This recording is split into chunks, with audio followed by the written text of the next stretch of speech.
Hi everyone, welcome to Oak Conference. My name is Kiri Broberg. I work here at Kentucky State as a research and extension assistant in horticulture. I work here at the farm with pawpaw research, and this year we'll be starting some small fruits research as well.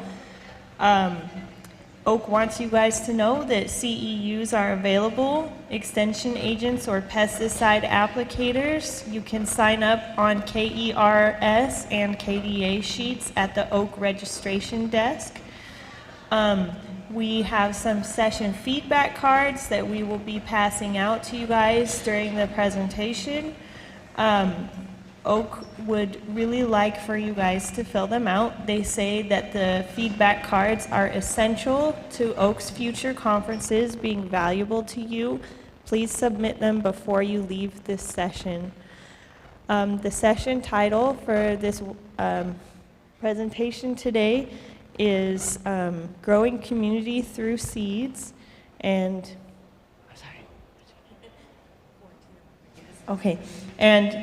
the presentation will be given by Florentina Rodriguez, and I'm going to let her introduce herself and start. Thank you. Thanks. I think this should be on here, hopefully.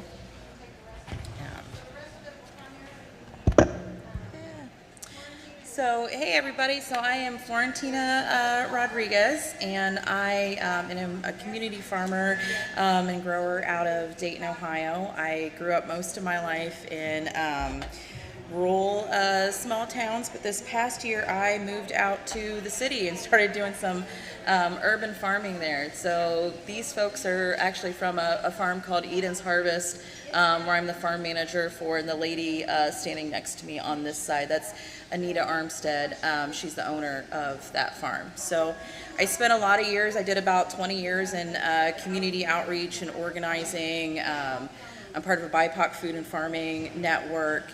I've been a grassroots coordinator. I've got called in to be a DEI liaison, a program evaluator, be an investigator for complaints. So there's a lot of different things that I've been involved in sort of the food, seed, and farming world. I also started my own little side project called Flora Seeds, where I provide seed training and education on policy and advocacy, seed saving workshops. If you want to start building kind of seed commons, community resources, like how to start seed libraries and community seed banks, I go out and train folks how to do that. So I brought my little traveling seed library set up here today. So I'm going to kind of talk at y'all for a little bit, for maybe an hour or so, and then I'm going to invite people to come up here just to ask questions and to check out some of the free seeds that I have here and take some seeds home. I got a lot of kind of cool, interesting stuff there. This little setup here is probably my favorite setup to bring when I do my traveling seed library. My father's family, they're Chamorros from Guam. That's a U.S. territory. And so the shape here, this is called a latte stone. And that's what ancient Chamorro people used to build their houses on. You'd have two latte stones and then the huts up on top, so in typhoon season it didn't wash your house away. So it's kind of tradition when you get married and start your own family, you get one of these things. This is actually a party caddy. It's not supposed to be for seeds. You'd put paper plates on top, and then you'd put forks and spoons and knives and napkins in there, and you put kind of your family name on there and your kind of wedding date. And then you usually pick like a phrase or a saying. So this says Hapade on the front, and that's a Chamorro greeting, kind of similar to like aloha, I guess, in Hawaii. So I like to bring that out to people and kind of get to share a little bit of that history. So in all the different types of work that I've done in grassroots organizing and trying to build up shared resources and stuff, what I've really learned that it's all about relationships. Healthy ecosystems, they require balanced and mutually beneficial relationships, and so does growing grassroots organizing and building shared resources. You're not going to be successful, or you're going to struggle to be successful if you're doing things in isolation. or if your networks are too insular, or you're not going to be successful for very long if the relationships you are building are not fair, if they're not mutually beneficial, if they're not just. So there's kind of three major forces that have created some really drastic shifts in how people's relationships with seeds and people's relationships with each other have changed here in North America. So researchers kind of talk about this in the idea of seed regimes, that these are these main periods where they have these distinct changes. And it kind of explains how we went from this system of indigenous seed keeping to government investment or public investment in agriculture to this corporate capture or control of seeds. And I'll have folks say stuff to me like, how did we get here? How did we end up in this system that we are now, where we have 3 or so companies, all with chemical, pharmaceutical, roots in those industries controlling 60% or more of the global seed market. But if you understand history, that's a pretty predictable pathway that we should have seen. Because if you accept that you can own and control land that isn't yours, and you can own and control labor that isn't yours, that is not a too far of a logical leap to say you should be able to own and control the life grown on that land, or own and control the knowledge that comes out of that labor. So this is why it's sort of important to understand these sort of struggles, no matter what group that you're from, because the reality is when you create a system that either allows or is designed to exploit or oppress one group of people, what you've done is create pathways for it eventually to do that to everyone. And we see that just in terms of like land loss, land theft, access to land. Just for in the example, it was 10.7 million acres that were taken from about 250 or so Native American tribes and then redistributed to 52 colleges. And that's what built up the land grant system that we have today. That's where that land came from, for these land grant institutions that have these ag science departments. That's where that came from. Just since the early 1910s, 1920s, we've had 16 million acres or so taken out of the control of black farmers. That's just in the past century there. And the thing is, greed is insatiable. Like, it doesn't stop. It has to keep feeding and feeding and feeding. So it doesn't stop at one group. So now we see this across the board. Across the board, we see land loss. We see restriction to access to obtaining land for small farmers, for beginner farmer ranchers of every group. As these vast swaths of public land are seized up by large industrial operations or private billionaires. So we really have to understand and care about the struggles of each other so that we can be stronger together and try to create a better system to stand up to this. So in part of this, when these things were happening, one of the big things that changed with this view of seeds, it used to be kind of a commonly held view that seeds were living things. Of course they were alive. Of course they had ties to the seed keepers, the people that were keeping them, the places that they came from. And this view sort of shifted seeds to more of like commodities. And if you're just thinking of it as commodities, then of course they could be separated from their histories. So what this did too is that it didn't just change the way we view seeds, it changed the way that we viewed seed keepers. So seeds and working with seeds used to be understood as this community-based role of seed keeper and storyteller. It really relied on and respected the wisdom of elders in the community to pass this down. And then we've kind of changed this to working with seed as a professionalized job that we outsource to experts. And we really disempower those local farmers, those local gardeners. Someone's grandma growing and adapting a specific variety of bean or corn in her backyard over 50 years. That's plant breeding. She's a plant breeder. But we don't call that anymore unless you have a degree from a fancy institution like Cornell or UV-Madison. Not to knock any of those institutions if any of y'all went there, but the point of that is saying we took a very community-based role that we valued hands-on knowledge and expertise, and we shifted that to having to be a professional to do it. This photo here, that is Lily. That is so the lady I showed you before, Anita, who owns Eden's Harvest. That's her niece. And she is just the most loveliest girl. She is so talkative, friendly. She's always willing to help. She wants to be so involved. And if you give young people pathways to be involved and be inspired, I mean, they will surprise you every single time. It's just such a joy to see her and her siblings and cousins out there helping on the farm. So these different shifts in how we view seeds and how we view seed keepers, that's really put up some barriers and challenges to growing community and grassroots organizing.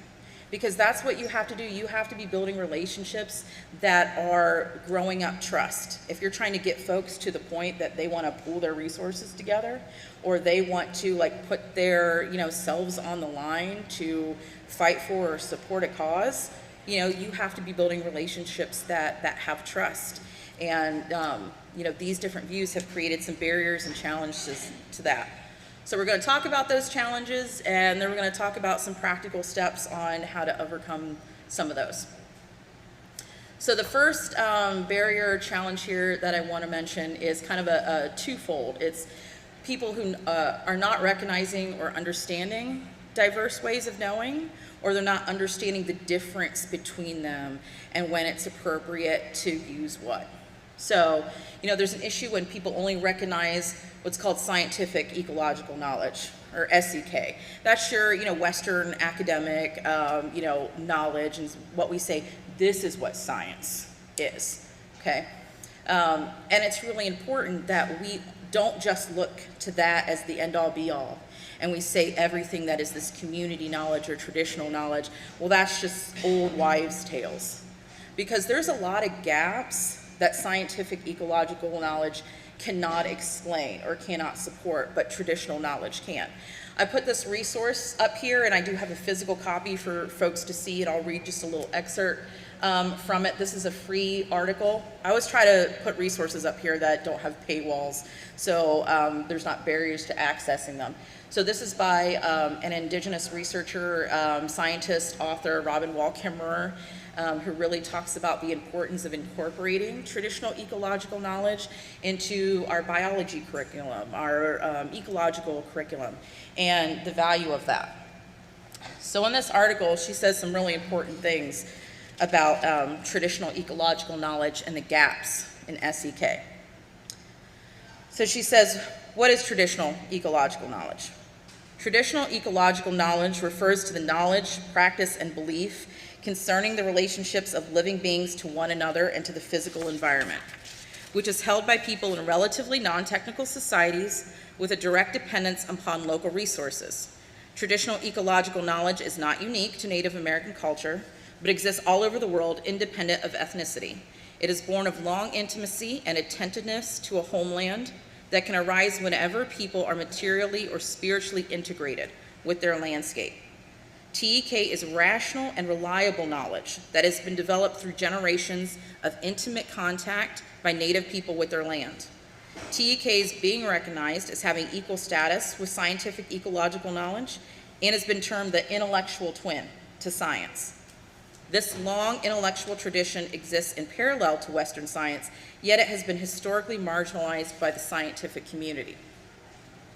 And she goes on to say this really important part about the gap of what it can do that SEK can't. Traditional ecological knowledge differs from scientific ecological knowledge in a number of important ways. TEK observations tend to be qualitative, and they create a diachronic database. That's a record of observations from a single locale over a long period of time. The National Science Foundation, in its support of the long-term ecological research program, has validated the importance of such continuous data. In TEK, the observers tend to be resource users themselves. For example, hunters, fishers, gatherers, whose harvesting success is inextricably linked to the quality and reliability of their ecological observations. In contrast, scientific observations made by a small group of professionals tend to be quantitative, and they often represent only synchronic data, or simultaneous observations from a wide range of sites, which frequently lack the long-term perspective of TEK. So a lot of times you'll see research studies that come out that say, oh, we think that these crops work this way, or this pest pressure works this way, or this phenomenon works this way. And then 5 years later, another article comes out that disproves all of that and says, well, actually, we found out it's this way. That's because most SEK is really only good for short-term observations by people not necessarily from that community, and they're bringing their own worldview to make those assumptions of how things work. And a lot of times they might get that wrong. Versus TEK has people from that community themselves who are using that technology themselves, and they are building on observations and data from these long periods of time, so it's more reliable. So you're going to create a barrier to building relationships if you only say this is knowledge and this is a way of knowing, and everything else, that's just myths or fables or hearsay. You really have to embrace those many different forms. The other key thing is a lot of folks like, okay, now I'm on the wavelength that I'm going to embrace traditional knowledge, but they might not understand the difference between these different types. So LEK, Local Ecological Knowledge, if you think about it like buckets, that would be the biggest bucket or overarching umbrella. That is individual knowledge that a person gains over a period of time living and working in close relationship with land. So you could be a long-term gardener, a hunter, a fisher, a forager, or something on your own. And when you work in close relationship with land like that, you are making observations and you're creating a form of knowledge that will over time just transcend just cognitive processes and actually become an intuition. If anyone talks to one of the old timers or someone who's been doing something, out in land, they've been hunting for a long time, they've been foraging for mushrooms for a long time, they've been growing in their garden for a long time. They can do things like smell the air and tell you what the weather is going to be like. They literally can feel it in their bones when it's going to rain because they've made those observations enough to know when I feel this way, that means the storm is coming. They can know these are the places, I can know dig right there where the mushrooms are going to be. This is where the deers are going to come. It's not, they tell me it's safe to put my plants in the ground, the frost date's over, but I know better. I'm waiting an extra week. It will transcend and become that intuition because they're having a reciprocal relationship where they are taking care of the land so the land's taking care of them. Now, anyone can develop that. Like I said, that transcends, cultures or communities or anything like that. Anyone who's just in long-term relationship with land or nature can develop LEK. So if you go one bucket deeper, TEK, Traditional Ecological Knowledge, is this type of ecological knowledge that's not just individual. It's many individuals within a shared community and culture that are developing these things over hundreds of years and then passing that down within a community. So you see this in long-standing immigrant communities like the Scotch-Irish immigrants in Appalachia, or the Amish, or Spanish land grant communities, or most importantly here in the United States, in African diasporic communities, who passing down their cultural traditions and foodways has completely transformed the cuisine and food and farming in the South and the Southeast, with deep cultural roots. So that's what TEK is. So you go one bucket deeper, and you can have ILK, Indigenous Local Knowledge. That's that community and cultural knowledge that's developed not just for hundreds of years, but thousands of years. We're tracing back the roots of agriculture now to 12,000 or so years ago. So this is thousands of years of that community knowledge being passed down from people that were the original inhabitants to a place, okay? So where there can be a barrier to this is folks who don't understand the importance of LEK. They're inviting, maybe a professor or an academic to come speak and calling them an expert that they graduated yesterday. But here's someone who's been a gardener for 65 years, and they're not inviting them to share their knowledge. So understanding that people who are doing LEK and their LEK practitioners have so much value and so much wisdom to bring to the table, that's important. And it's also important to know the difference, because if you want to do something specifically with TEK or ILK, you have to make sure that you're bringing folks from those communities to speak for themselves.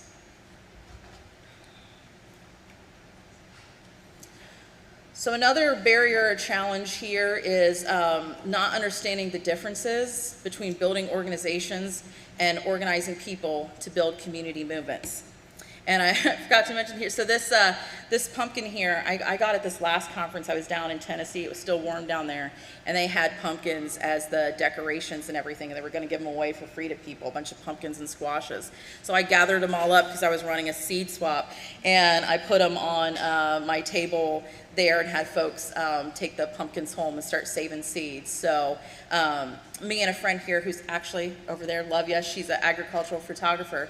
She came over and learned how to save pumpkin seeds with me, and I have some of those pumpkin seeds to bring today.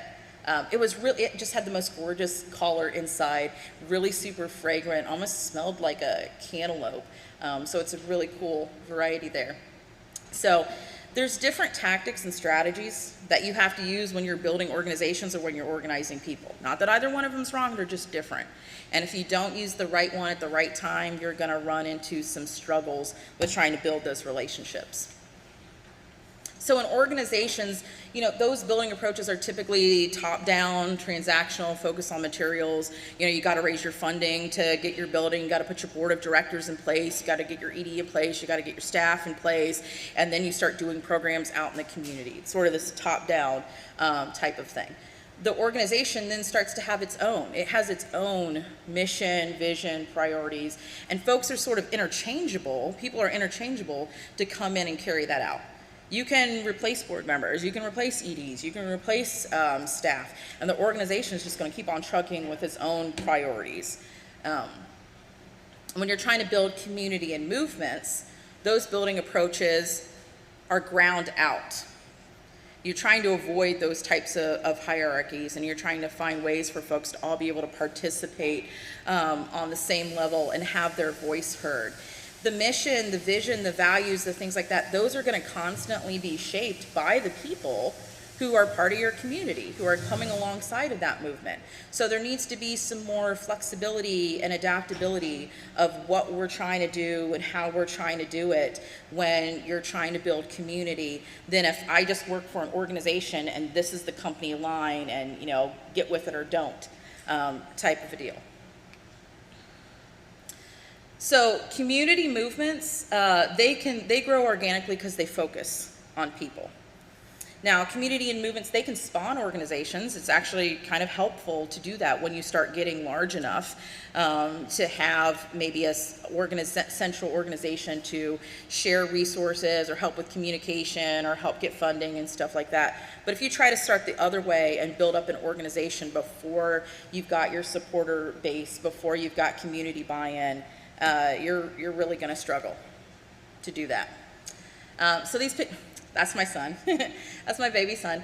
So he's one of a twin. They just had their birthdays on the 23rd. They turned 16, even though I call them my babies.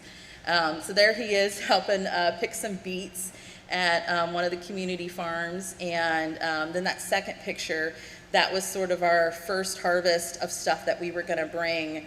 We worked with this organization of food trucks that did these free community meals out at the health department, and they would invite local farms to donate produce that would then be featured. So really off in the corner there, you can see one of the little broccolis of ours cooked up in that stir fry, and then we've got different stuff that was featured in that salad.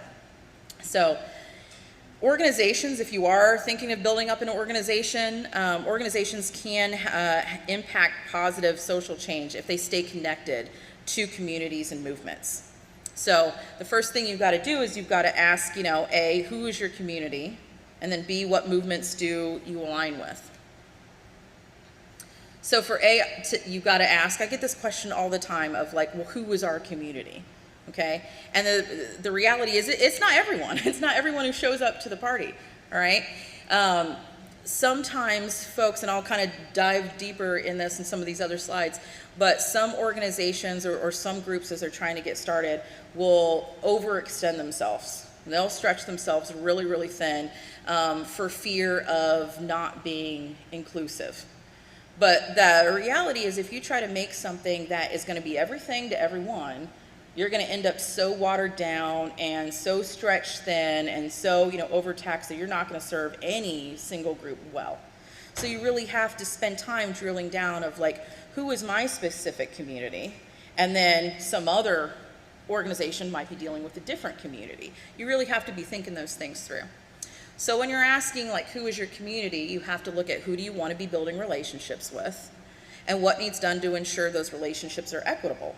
Okay, not everything is going to work for everyone in the same way. A lot of these cases where I get called out as a program evaluator or an investigator or something, I can see where if folks would have just included more diverse voices in the beginning, people with different levels of accessibility needs, people with different incomes, people with different education levels, people with different levels of experience, then there could have been more voices in the planning of, hey, if we're going to do a conference, make sure we have X, or make sure we do the scholarships this way. And that could have avoided people feeling excluded or left out, you know, at the far end. So you have to really be thinking through of like, if I want to build a relationship, how can I make sure that it benefits everybody? So in movement alignment, okay, the reason that you want to align yourself with movements, it stops you from being stagnant, and it also helps you make sure if you are moving that you're moving in the right direction.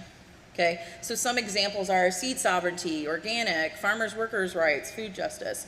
You know, me personally, my biggest thing that I align with is this idea of sovereignty. You know, I deeply believe in a people's right to determine what they want for themselves. And that the main function of community is to help generate the collective power to support that. So if I'm always keeping my, you know, eyes on the prize, that is the movement that I really care about, then it helps me, you know, be able to say yes to things that support that, and to say, hey, no, that might be a great cause, but that's not me. That's not where I want to devote my time if it's not really in line with that. So you've got to identify what your community cares about, and then you've got to find out ways to support those causes. This picture over here, this is one of my little traveling seed library setups, and the mayor of Yellow Springs, Mayor Pam, that's a really little small town where I'm from. There's probably about 3,000 people. It's just a little village there in Ohio. And her big cause is monarchs, is saving the monarchs. She walks around with monarch shirts all the time, and a hat that says Mayor Pam. It's a flippin' top hat that has a monarch on it. And so she's always, if it's Earth Day, if it's speaking to the senior center, if it's the Native Habitat Committee, she's always trying to do stuff. She took this Mayor's Monarch Pledge and has helped designate multiple sites all through the village as monarch habitats. And she'll invite me along to come do seed education for different seeds of how you build those monarch habitats up. But that's her passion, that's her cause, that's her movement, and it informs everything that she does. So a barrier challenge number 3, not properly distinguishing relationships and roles. And this is kind of where we'll dive down of like defining what community is. It's important to understand that difference between who is your community, who's your partners, and who's your supporters.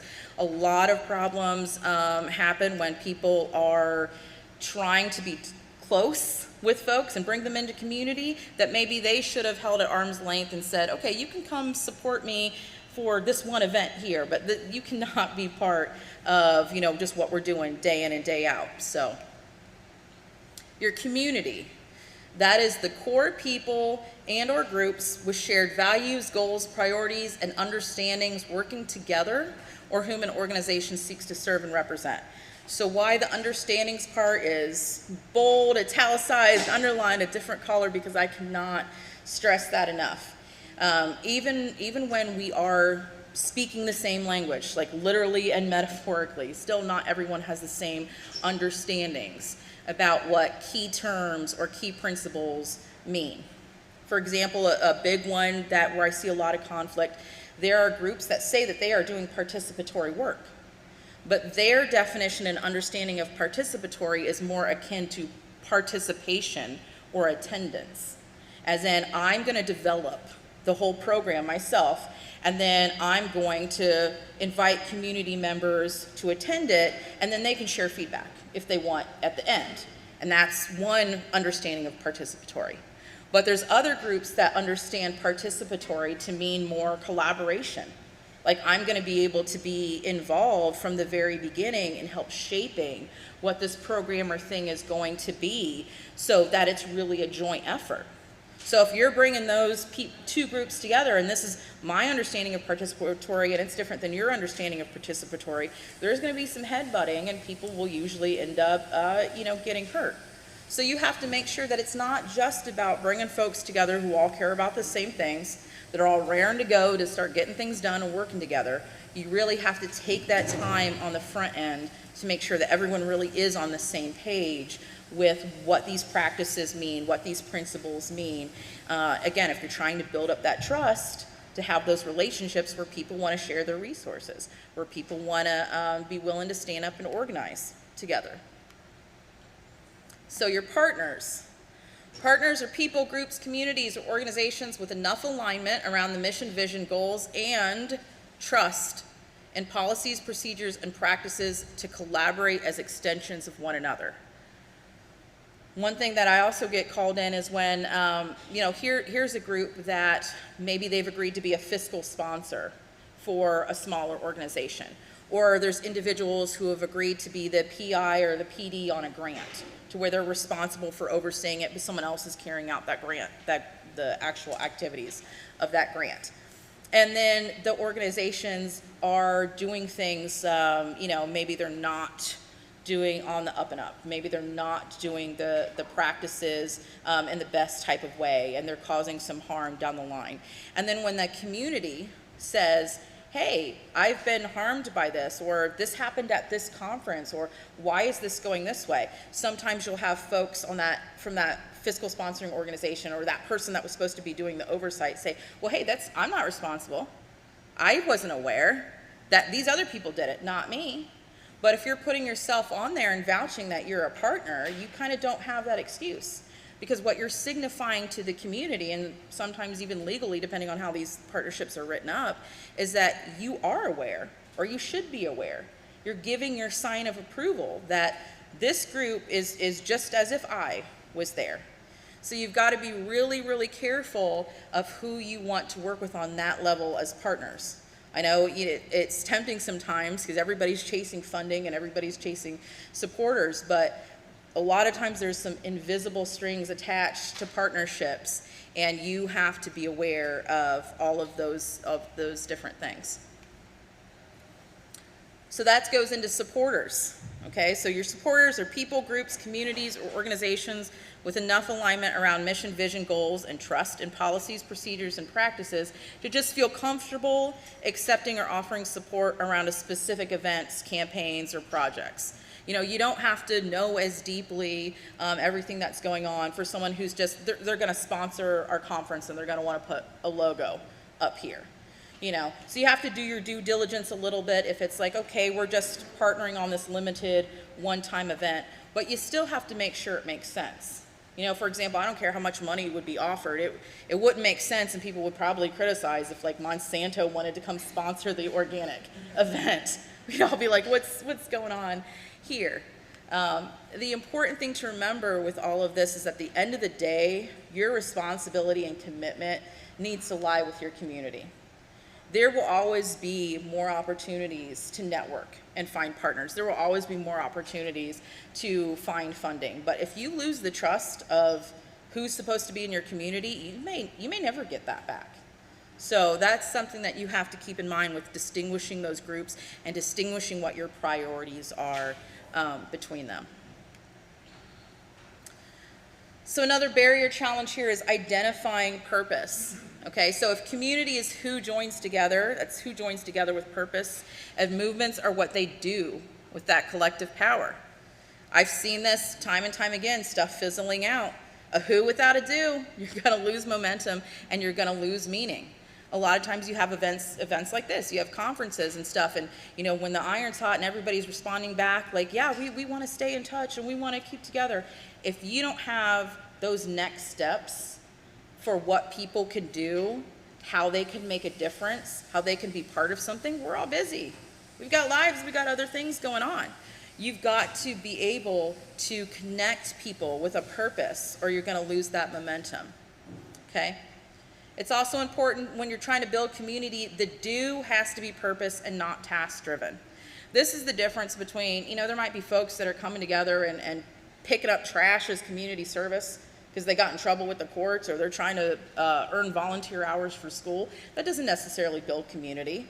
They're out there just checking a list and doing a task. But folks that are coming together to pick up trash, for example, every Saturday of the month to clean up their local waterways because they care about water health in their community. Or they're all showing up to clean up trash in the local nature preserve because they care about native habitat. Those folks are going to start building relationships, and hey, I noticed Ed wasn't here today. Let's call on him and make sure he's not sick. You're going to start building community because you're joining together with a purpose. So that's where it's really important to connect people to the why behind the what of what you're doing. So building community, that involves planting seeds of relationships that grow organically as they are nourished by collective action and purpose. So how do we do that? How do we build relationships that grow organically and they're not forced and they connect people with meaning? One of the big things that we can do is kind of shift this type of thinking, shift perspectives that we have, where we start practicing endogenous rather than exogenous development. So exogenous development, that's when an outside group comes into a community to bring prescriptive solutions and tell them what they think is wrong, and it's like outsiders bringing in resources. And endogenous development, that means development that comes from within a community itself. So I've got this resource down here. This is a great book, especially if you are a student, if you are a professor, if you are a researcher. This book here goes over many different endogenous development agricultural programs throughout the world, and it gives these case study examples of what this looked like to work with these farmers in Peru, and what this looked like to work with these farmers in Appalachia on these projects that really were generated by them and for them, and what did this look like. Now, if you buy the book, this sort of expensive book, it's like $60, but all of this is available for free. Download, it's open access online. You can have the whole entire book, or they're broken up into individual articles for these case studies. So you could just look at one article if there's a particular crop or a particular region that was interesting to you. All available for free there. So we're going to kind of break this down a little bit of like, what are these main tenets of endogenous development? So first of all, it emphasizes human development before material development. So a lot of times, say in exogenous development, you might see something like, here's this outside group that comes into a country and they put a bunch of water pumps there. And yeah, that's great. And then they come back, 3 years later and all of the pumps are broken, and they're like, what happened? And I was like, okay, well, you didn't train any local people how to maintain and repair the pumps, and you didn't make sure you design them with resources that could be easily accessed locally. So that's why they're all broke. So it's akin, like if you were thinking of, say, seed specifically, because I do seed stuff, one way that you could look at this of, before you rush in to raise a whole bunch of money to build up a large-scale, like centralized seed bank in a community, take a step back and make sure you're training up a community of seed stewards.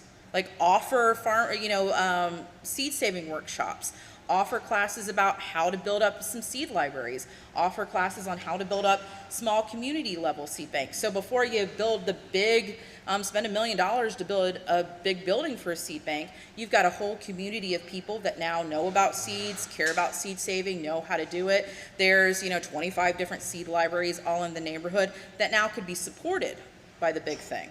But you go in and spend $1 million and build the building first, you might have people that don't even care about seeds, or certainly don't know yet how to save or store them. So the next thing, practices are always adapted to specific ecosystems and local traditions. Okay, sometimes, especially grants and stuff like that like to look for something that's a one-stop shop, that, we're going to develop this farmer training and then we're going to be able to multiply that everywhere. But that's not really realistic, and it doesn't take into consideration respecting local tradition. Something that might work out in, the Pacific Northwest might not fly down in the South. or in the Southeast or in the Midwest. We've all got different cultures. We certainly all have different climates. We certainly all have different ecosystems, level of expertise and experience, with people. So you really have to, when you're trying to develop materials or when you're trying to look at, this is the plan of how to do this, you have to look at, is it specific to this actual community, and how can we adapt this for their local traditions and what folks care about in this area.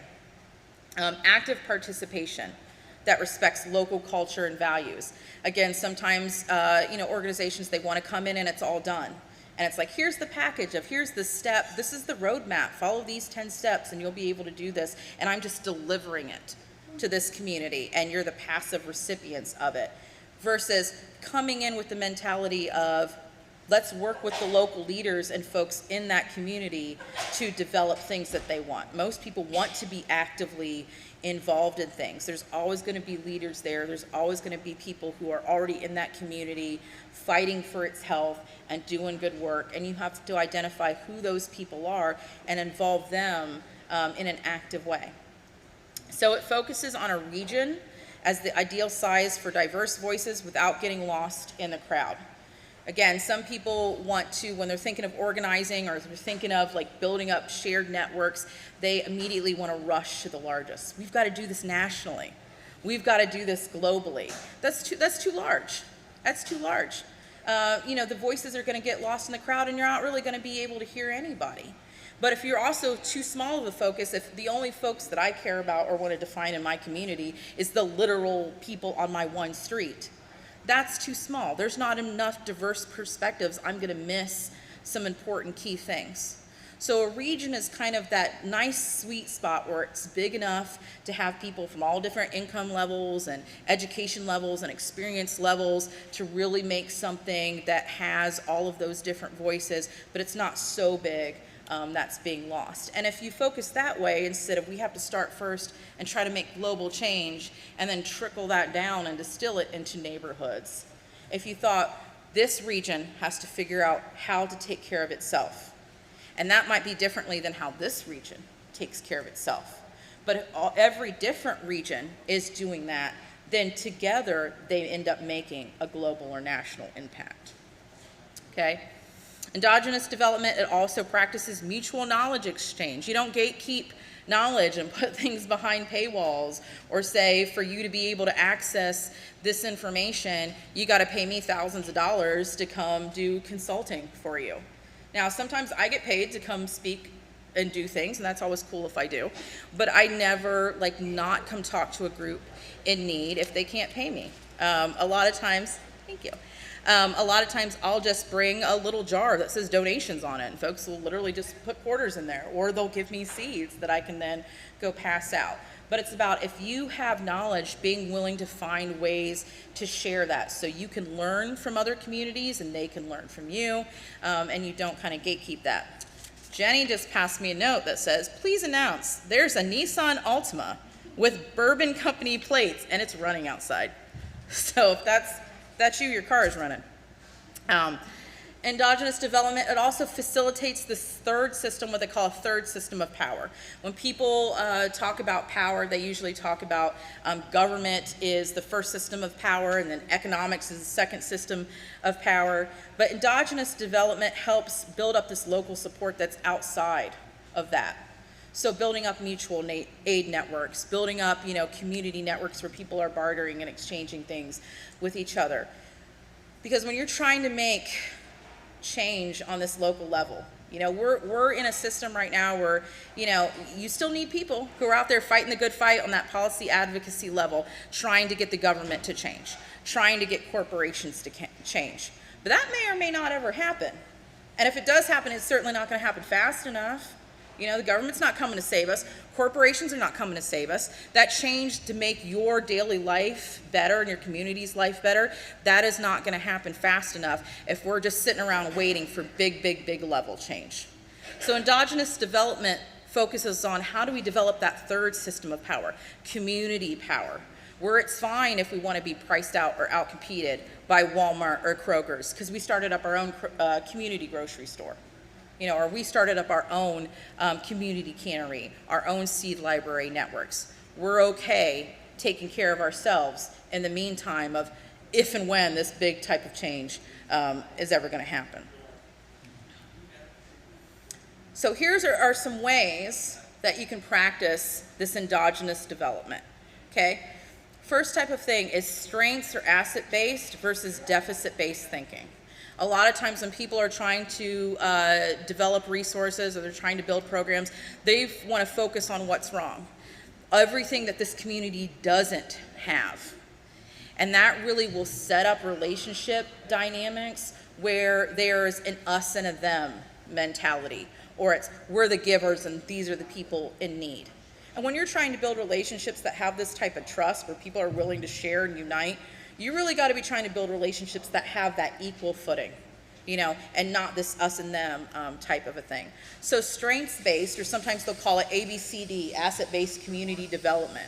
That's where you go in and you do a community inventory of all the strengths that they have. Every community, even, you know, however impoverished or devastated by natural disaster, whatever's going on, it has strengths.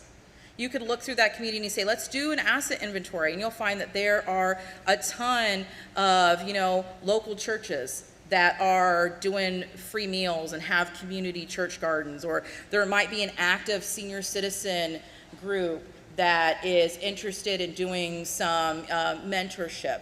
There might be, you know, a really active youth center or 4-H group, or there might be, the community has a lot of undeveloped land that could be used for community gardens or farms. But coming in with that mindset of we're not here to tell you what's wrong with you and act like we know it all and we have the prescriptive solution.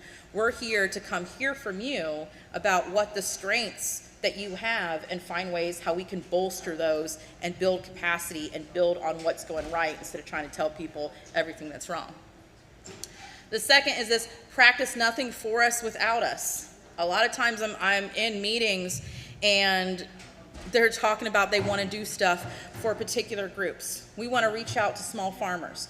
We want to reach out to BIPOC farmers. We want to reach out to veterans. And I look around and none of those people are in the room. You can't be talking about people who are not in the room, because then you will immediately set up a I'm doing this for instead of I'm doing this with type of mentality. So you have to think about that when you are wanting to build relationships with people and you're wanting to start these planning committees or you're wanting to start a movement. You got to make sure that the folks that you want to serve or you want to reach out or you want to build community with, that they are right there in the room with us, and you give them the space to speak for themselves. A lot of times, especially in nonprofit work that, you know, I grew up in, there's a saying a lot of times that people will say, I'm trying to give voice to the voiceless. The reality is everybody's got a voice. Most people are just not very good at passing the mic. You know, you've got to hold space for people and let them speak for themselves. Another key way to do this that I'll kind of get into breaking that down is practicing collective agency and community resilience, or CACR strategies. So what are those? So CACR strategies, this is out of the work of Monica White. She's a doctoral researcher that she wrote this book called Freedom Farmers, which is an amazing book, really quick read. I try to recommend that to everybody. If you don't want to have to buy the book, this is a free article that's available online that kind of gives a synopsis or summary of those things. But basically she researched what these black farming cooperatives in the South were doing to pool their resources together at a time where they were not being allowed to participate in politics, and they faced really, really heavy discrimination with getting their products bought and going to market, and they had to pool together to be able to build up their own markets and their own opportunities. And so she identified that all of these cooperatives were doing basically these three things. So the first one is called prefigurative politics, and that just means having places for people to collectively imagine, talk freely, and exercise decision making. Really important is the talk freely. A lot of our culture, a lot of Western culture is built around prioritizing comfort over truth-telling, over sharing feedback that could be perceived in any way as critical. But people being able to freely talk about what they see is going on or the changes that they want to happen, that's really important for building these kind of relationships and building this type of community, not just shutting people down or trying to tone police how people are expressing themselves. People have to feel safe to be able to talk about and dream about what they want to see happening, okay? The second is commons as practice. These organizations were all building up communal resources and exchanging knowledge freely with one another. The third one is they were all finding ways to support economic empowerment, alternative economic practices like mutual aid networks, like bartering. So I have, this is the article up here, which I'll have for folks to take a look at if they want. And I'll read kind of this little section here that talks about the amazing impact that CACR strategies have and what this could look like. So in 1962, Ms. Fannie Lou Hamer traveled to the county seat in Indianola, Mississippi in order to register to vote. This wasn't her first time, it wouldn't be her last. Although she had been warned with threats of violence and threats of death, she was determined to continue until she was able to exercise her right to participate in electoral politics. Upon her return to the Marlowe plantation, the plantation owner, W.D., confronted her. She had been a dedicated employee for 18 years as a sharecropper, a time and record keeper, a cook, a domestic. He told her to withdraw her application for voter registration or leave. Her home, as paltry as it was a condition of her employment and that of her husband, Pat. Like many African Americans, she faced homelessness and joblessness as the price of political participation. She must have feared with good reason that she might be lynched. Rather than withdraw her application for voter registration, the Hamers left. Fannie Lou later said, "They kicked me off the plantation and they set me free. It's the best thing that could happen because now I can work for my people." It was a pivotal moment for her. She was able to turn her attention towards fighting for social justice and civil rights for others, especially sharecroppers, tenant farmers, and domestic workers who, like her, found themselves shackled economically to oppressive conditions that held them hostage and demanded their silence and acquiescence. Seeking to address the conditions of absolute poverty, political disenfranchisement, and the denial of medical care and access to education that plagued generations of Black residents of the Mississippi, Hamer turned her efforts to pooling the community's agricultural skills as a strategy of resistance and survival. So she founded the Freedom Farmers Cooperative, or FFC.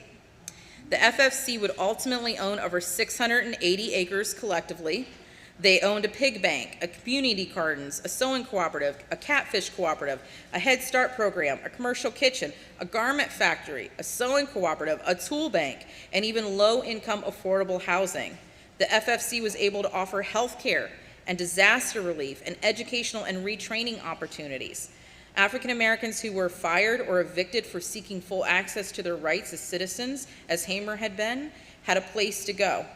Freedom Farmers offered options to sharecroppers and tenant farmers who wanted to stay in the Mississippi Delta. So that's the impact that CACR doing these three things can have in your community. Really important, that last sentence there was that this was building up a safety net for folks who wanted to stay. A lot of times we put a lot of money and effort into developing individuals. The community might raise scholarships for individuals to go to college and go get training and things like that. But if we don't concurrently build up the opportunities within that community, then that person has to go leave to go find a better job and find better opportunities elsewhere. And that contributes to the phenomenon we call brain drain, okay? We have to be building up opportunities so folks can stay, folks can put down roots, and folks can work together to fight for their own community instead of we put all this money trying to help an individual and then they had to leave and the community got no return on that investment. So CACR helps you get that return on investment in your community. So one thing, when you are trying to build relationships with people, especially diverse groups of people, it's going to be bumpy. Could even be, pretty rocky road there in the beginning. So you have to start learning about how to address harm, because it's going to happen. Okay, you don't have to be a mean person or a bad person to do something that hurts somebody else. Nice people do it all the time. Nobody's perfect. So a big thing with that is focusing on impacts and not intentions. So intentions, that centers ourselves, while impacts, they center others. You know, when we've hurt somebody, we sort of want to rush to our own defense and kind of shove that down their throat. Well, I didn't intend to. Well, I didn't mean to. It wasn't on purpose, it was an accident. But the reality is whether it was on purpose or whether it was on accident, the impact could still be the same for the person. And if I'm interested in relationship repair and preserving that relationship, I've got to put that focus on them and not just on myself. Okay? It is not easy. It takes a lot of courage to bring up when something's wrong, especially in situations like professional workplaces where we prioritize comfort. We prioritize not rocking the boat. Everybody just getting along to get along. You know, it's hard for someone to put themselves out there. So if someone has trusted you enough to do that, you know, take that as an opportunity. Get curious, not get defensive. Take it as an opportunity to learn and grow. So this is a training that I do for folks for how to do this, because it's sort of not natural to what our culture, what we have sometimes. So here's an example when someone's brought it to your attention that, hey, something happened that hurt me. You know, this can be your response. Hey, I'm sorry that I caused harm. Thank you for bringing it to my attention. I'll work to make things right. I welcome any feedback you feel comfortable sharing. It wasn't my intention to create negative impacts, so I really appreciate the opportunity to grow and do better. Now, you still got the chance to clarify your intention, you just didn't lead with it, you just didn't center it. You know, and acknowledging impacts, that helps you to engage in repairing the relationship. Like I said, if you care about preserving relationships, if you can care about not losing too much ground on the trust that you've built up, this is the heart attitude that you've got to have. I get called in a lot when complaints have been made to look in these sort of things. And what I find a lot of times is people get really scared to do this. You know, in a world where everyone's afraid of cancel culture, everybody's afraid of getting sued. You know, people will tell you, especially if you work for an organization with lawyers involved, they'll certainly tell you not to admit fault. No matter what it was. It wasn't me. I don't care if you caught me, it wasn't me. People don't want you to admit fault. But the reality is when I get called into these cases, what I typically see is that someone has tried over and over and over and again, sometimes for years, to just bring things up person to person. And then eventually they get frustrated with getting shut out and shut down by corporate speak. That's when they go take things to social media. That's when they go take things and make an official complaint, just to feel heard, to feel like someone cares. So this can be counterintuitive when they're like, no, don't say you did anything wrong, but just getting it out there and saying, hey, I care that you were hurt, and I am not the judge and determiner of whether you got hurt. You're that. You tell me I hurt you, I got to care about that and be committed to trying to do better. This will save you so much time and money wasted and loss of trust being able to follow this kind of method. So here's some practice-based solutions. Like how can we start doing all of this and implementing this into our efforts we're doing. So valuing lived experience, including insight, skills, practical knowledge. How can we do that? One really important way that I see is allowing job descriptions, grant applications, etc., to include diverse ways of demonstrating skills or experience. So many times I have seen job descriptions for entry-level internships that are primarily going to be manual labor, and they want a 4-year college degree and 5 years of relevant work experience, 2 of them supervisory experience. They want you to submit samples of writing from published blogs or published social media things, and all that to say it's for a position that's going to be 5 to 10 hours a week, $10 to $15 an hour. You know, you will see this all the time with the desired qualifications for people on boards or people who are going to be executive directors, that it's a whole laundry list of stuff that looks good on paper but might not actually correlate with the practical experience of community building and growing those shared resources. Crediting traditional ways of knowing. A lot of work, especially in academia or in organizations that create publications, is just summarizing or synthesizing things that traditional communities have already done. You know, this traditional wisdom that community gardeners and growers have, or that, you know, international like peasant and farmers movements like La Via Campesina have been saying for years as what members of their, you know, farmers in the field have been saying. But a lot of times, you know, these things get published with things that call it, you know, first of its kind, revolutionary, innovative, never been done before, and not really crediting those LEK practitioners or that wisdom, regional wisdom, or that traditional wisdom that it comes from. So making sure that you credit that type of stuff helps validate that knowledge in academic scientific community and the general community at large. Supporting or developing leaders from within communities. This is super, super important. It is always best to recruit for leadership from within that regional community or a community of practice. Farming organizations should be led by farmers. Seed-based organizations should be led by seed savers or seed growers. But a lot of times, you know, folks will make the argument that there's just nobody in that area or nobody from with that community that has that specific skill set that we need. In the rare instances that might be true, you know, consider adopting a mentorship model, where for that position you hire two people. One person's the outsider with the necessary, you know, skills and experience you're saying is needed, and one person is a community member that has the capacity to learn.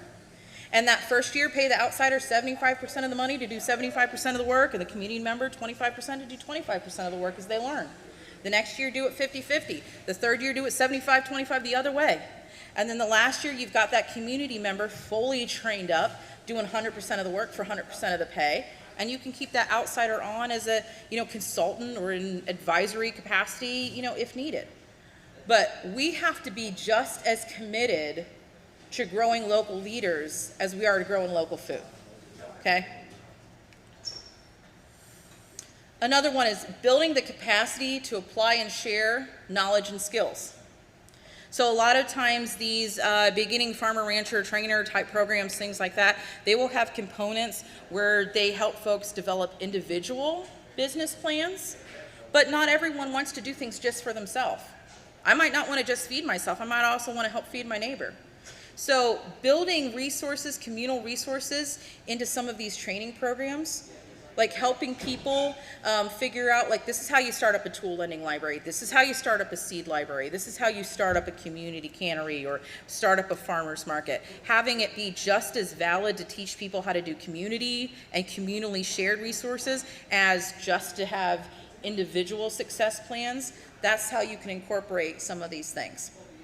Supporting intergenerational and practical skills memberships. When I used to analyze data for things like listening sessions or open comment periods or farmer interviews, I heard time and time and time again that farmers, one, wanted help to learn like technical computer type skills for how to manage inventory, how to manage data, how to navigate applying for funding and resources like that. And also practical hands-on skills, like how do I build infrastructure? Like how do I build a chicken coop? How do I build an addition, you know, to my house that I can have a seed room? How do I fix or repair my work truck? Like those practical skills.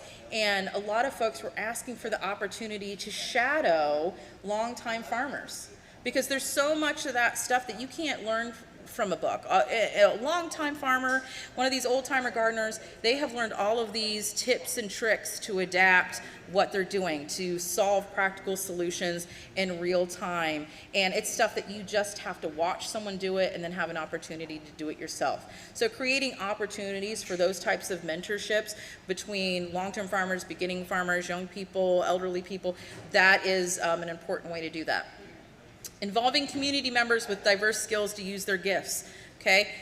You might have someone who is an artist and they can, you know, paint signs or create murals on a farm, or someone who's a musician and they can, you know, play at a farm festival, or, you know, someone who's a photographer that can take beautiful pictures for your social media or your catalogs, or a designer that can help you, you know, figure out your branding and your website.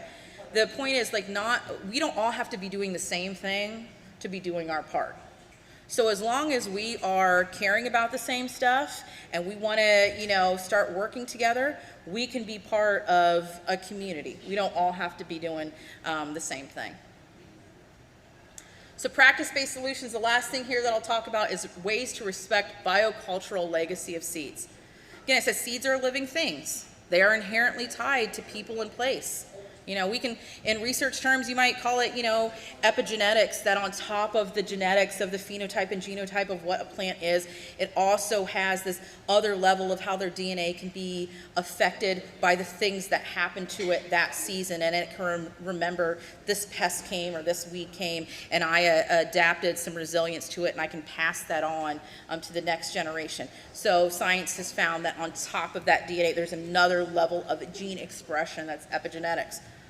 All that to say, indigenous communities had a saying forever called the seed remembers, that they knew before they could cut it up and look at it in a microscope, that what you did to seeds and plants, they passed down in their own biological memory, because they knew seeds were a living thing. So ways that you can practice respecting biocultural legacy: practicing culturally informed stewardship. If you want to grow a variety that has a particular cultural significance, but you're not from that community or culture, make sure you work closely with someone who is, that they can help make sure that that variety is being stewarded appropriately. So an example here, these seeds in this picture, this is my favorite. This is my favorite seed ever. This is a Turkish watermelon seed, and it doesn't look like anything else I've ever seen. It actually just, it looks like wooden jewelry, like hand-carved wood. It's grown by this Turkish seed company owner, farmer, based out of West Virginia. His company is called Two Seeds in a Pod, and he focuses on Appalachian heirlooms and Turkish heirlooms. But the whole reason he started his seed company was to fund this thing that he calls the Anatolian Seed Recovery Project, where he goes and he requests Turkish seeds from the U.S. Germplasm Repository that most of the time they've just been stored there from, you know, however long ago, and they don't really have accurate translations to the names, and they have a whole bunch of gaps in the history if anything was recorded. And he goes and he requests those seeds, and then he works with them to accurately translate the name, to research the history, and to select and save for the right type of flavor, the right type of color of what those foods actually are supposed to look like in Turkey, and how they're supposed to support the actual traditional use of the way that Turkish people cook them. So it took him 8 years to steward the genetics till he thought, this is what it should taste like, this is what it should look like of these Turkish watermelon seeds, and then he released that variety in his catalog. So here's a real easy thing, a slippery slope of how this type of biocultural erasure, if you will, can happen. I was visiting a research farm one time, and there was an intern there who had gotten a hold of some of those seeds and had grown them as a little side pet project. And she had kept data on it about how it grew and the taste and different things like that. And she was remarking that she did not like how it tasted. She didn't think it was, you know, as sweet as regular watermelons. She didn't like it very much. Now, this research farm was operated by an organization that they do a lot of different research projects, and they have relationships with select seed companies that they will contract those varieties that they've researched and allow that seed company to sell it in exchange for royalties. So what could have happened, and thankfully it didn't because this Turkish farmer became aware of it, but if that organization had decided to sponsor that intern's pet project and say, you know what, I think we want to apply for funding to actually do a full research trial on those watermelons. And then they started growing them, and they started selecting and saving them for their palate and their taste, and they developed a variety that are like, yes, now we think this is the new and improved Turkish watermelon. And they contracted it with one of their seed companies who has a much bigger budget and a much bigger media presence and everything than this small-time, you know, Turkish seed grower. And that starts to become now the most widely available Turkish watermelon. And they outcompete this small farmer to the point that he can't afford to sell this watermelon anymore. And so he discontinues it from its catalog, and it's just lost. And now we're right back at square one, where there's a Turkish watermelon on the market that doesn't actually resemble anything close to a watermelon from Turkey. So when we think of these big scary words like biocultural erasure and biopiracy and stuff like that, our minds typically will jump to, you know, something like Monsanto going in the global south and trying to find indigenous varieties that they can then patent and stop that community from using their own stuff. The problem is when our understanding of how something can happen is only dependent on when it happens in the worst possible intention on the largest scale, then we miss the ability to see how it can happen in a very small way in our own backyard with good intentioned people that just maybe didn't have that context to think through all the unintended impacts that their actions might have. So that's why it's important, if you're growing something that has a cultural significance, try to work with someone from that culture. We see this all the time happen, for example, too, that, foods that are popular in Appalachia or the South, when they are cooked or grown by people actually from those areas, it's, deemed unhealthy or low class. But if it's reimagined from pricey chefs in other locations, all of a sudden, it's trendy. And it's popular, and it's the next hottest thing, So areas like that, Appalachian heirlooms, are also in danger of being diluted as they are reimagined by outsiders that don't have that cultural respect of what that bean's actually supposed to taste like in that recipe. The other thing is practicing memory banking along with seed banking, and I'll talk about what that means.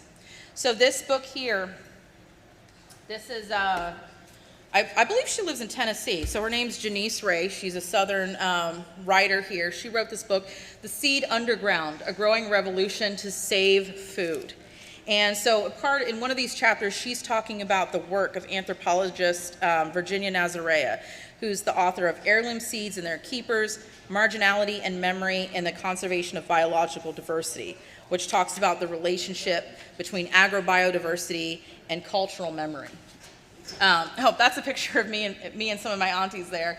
And they talk about how their parents afforded to send all of the kids to Catholic school. So Guam, before it was a U.S. territory, was a Spanish colony, so almost the whole island is Catholic. That's why I got two Spanish names, Florentina Rodriguez, even though I'm half Asian.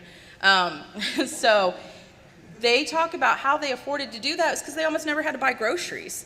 They said everybody grew everything that they needed, and they did it in these very permaculture type of principles where they were working with the land and not against it. But then as indigenous people of the island have faced land loss, they can't really do that anymore. So there's a real push from people in my generation, like a lot of my cousins are involved in these cultural organizations that try to preserve those stories of the elders of how these things were grown before it's lost. We're just one generation away from, a lot of my aunties are 70, 80 years old, of that generation being lost forever. When an elder leaves this world without the opportunity to pass on their knowledge to the next generation, it's like burning down a library. The cultural wisdom and knowledge that could be lost and lost forever. So we need to not just be saving seeds, we need to be saving memories, okay? So this talks about, Nazarea says, it calls on growers to wean ourselves from the historically colonial appropriation of plant genetic resources. The work of seed savers counters loss of memory, identity, and sense of place. And this is especially true for those immigrant gardeners who bring their own food crops with them.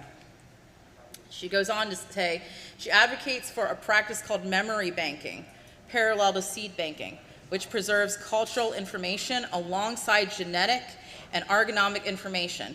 This will make sure that biodiversity is not decontextualized or divested of emotional meaning and cultural significance. Saving seed and saving germplasm are hugely different beasts. Again, we can't, if we're trying to build relationships, build community, build shared resources, we've got to get over this view that seeds can just be things. They are connected to people, they're connected to memory, and so we have to care about the cultures and the people that those are important to, just as much as we care about the physical material thing of the seeds.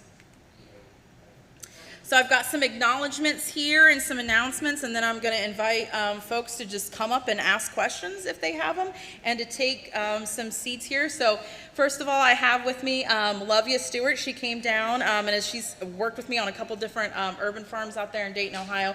She is an agricultural photographer. That's some of the work that she's done there and some of the different farms and places that she's featured. That's her contact info, or of course folks can come talk to her.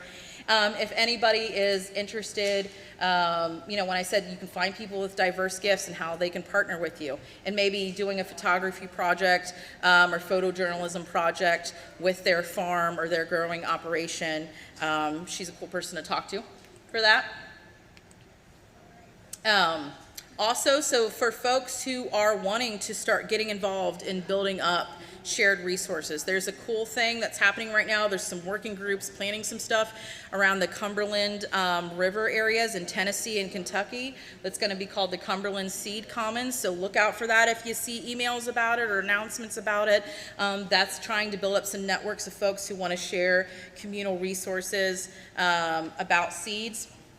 I also have this survey here from this organization. It's called UJAMA. That's UJAMA Cooperative Farming Alliance, and they are partnering. They got a grant from the USDA to kind of conduct a survey about creating additional market opportunities for folks who are growing culturally significant seeds. They are offering $50, $100 gift certificates for folks they're going to be raffling off who fill out this survey. So consider filling out this survey here. So that's all I have for you folks. If you want to come up and ask some questions, and again, I have all different types of seeds. I do have also some great seeds here that are from local farms, Salamander Springs Farm. Susanna's in the back there. If you want to raise your hand, Susanna. If you take any of these seeds, I love her stickers. They always say Appalachian proud and Kentucky proud. And you want to learn more about these specific seeds, talk to her about. I always love when the farmer's in the room about the seeds that I give away. Yeah, someone's got their hand back there. Yeah. Yeah. I hate when folks just have to sit forever. So if you want to come ask questions, come take some seeds, and yeah, thanks for listening to me talk for now. Yeah.